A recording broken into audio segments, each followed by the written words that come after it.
Agave Perry truncata century plant. 3 feet tall, 3 feet wide, kind of a rosette look to it. Flowers in the spring and summer, yellowish flowers.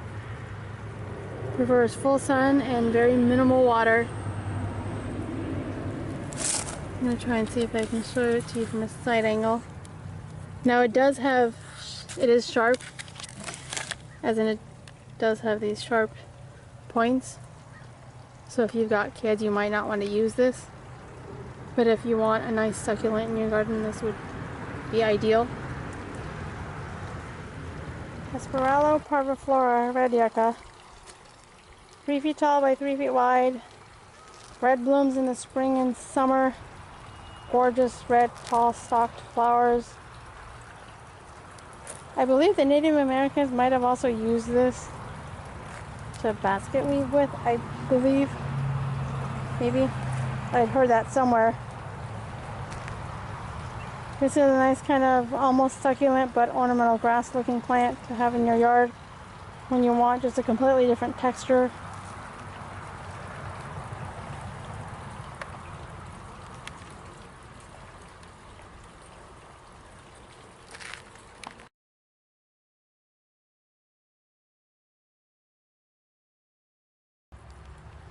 Salvia clevelandii, Cleveland sage.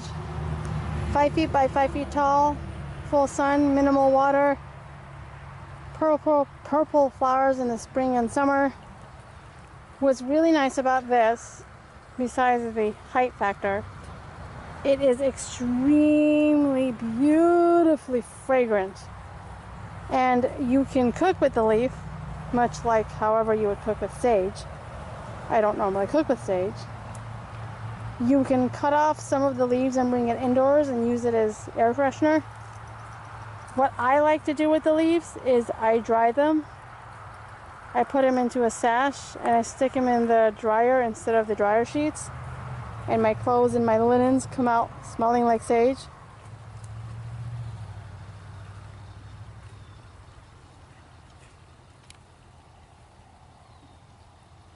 Absolutely gorgeous fragrance.